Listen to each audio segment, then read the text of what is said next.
Kikao cha kusikiza mashahidi kuhusiana na hoja ya kumtimua waziri wa kilimo Mashaka Ya Linturi kinaendelea kwa siku ya tatu leo, huku pande za mashtaka na utetezi zikitoa taarifa zao za mwisho. Mbunge wa Bumula ambaye aliwasilisha hoja hiyo, Jack Wamboka, amesema kuwa nia yake ni kubaini ukweli kuhusiana na sakata ya mbolea Ghushi. Tusikilize yanayojiri kutoka bungeni. This guy proved nothing. He was incapable of proving anything anyway. Sami Kiptum also told you he had not even read the motion. He did not know what were the allegations against Linturi. He also bought that irrelevant fertilizer.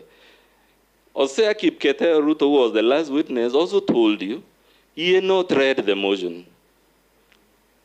Some of these witnesses, when you read their witness statements, the reason they say the fertilizer was fake was because they used top-dressing fertilizer for planting.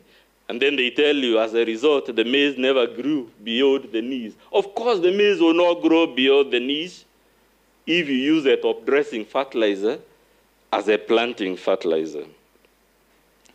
Honorable Chair, when you make your decision, I pointed earlier, there is no recourse, there is no known recourse against your decision in our legal system. And reading our Constitution, I'm now able to appreciate the wisdom of its drafters, Chair, when they said that the House shall form a committee to investigate, instead of simply saying the House shall vote. It is for good reason. And this good reason is that it is that tension in the Constitution between two things, democracy and justice. Those are core values of our Constitution, Honorable Chair, and they don't always pull in the same direction. Democracy will say, because the masses are telling Pontius Pilate, crucify him, never mind whether he has an offense, then, because that's what the people are asking for, you crucify the guy. That is democracy, the will of the people. That is the 149 votes. And I dare say it is because of this natural tension between democracy and justice that the drafters of our Constitution in their wisdom decided there shall be an inquisitorial committee and its proceedings shall be quasi-judicial. I'm saying there is zero room in Article 152 for lynching, for crucifying him, or for starting a chorus. You know, the problem with democracy, Honorable Chair, and why it is always at loggerheads with justice, is in democracy, you start a chorus. Like before Pontius Pilate, crucify him, crucify him.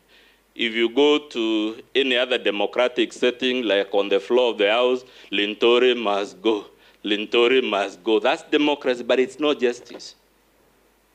And that's why this committee exists, to now walk that tight balance, because both democracy and justice are values in our Constitution, and I dare say, Honorable Chair, our Constitution has already decreed if there is a tension between democracy and justice, it is justice that prevails. That is why the right to a fair trial is absolute.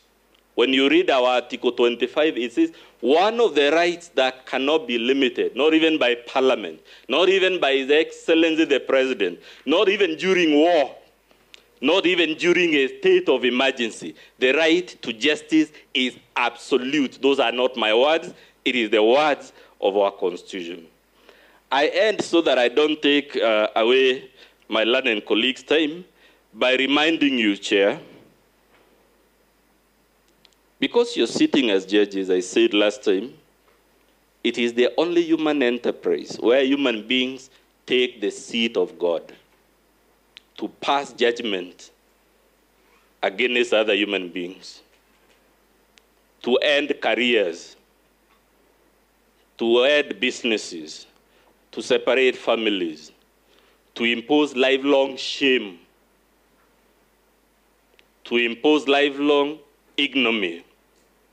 It is only in the seat of a judge, which I dare say is the seat of God, both dominant religions in this country depict God as the ultimate judge, and they even talk of a judgment day in which God seated on the throne will be judge numero uno, passing the ultimate verdict at the end of time on every one of us. And luckily, even this committee, for those of us who believe in religious texts, we shall also be judged that day for how we judged the Honorable Linturi. And I dare read, like I read last time, their death.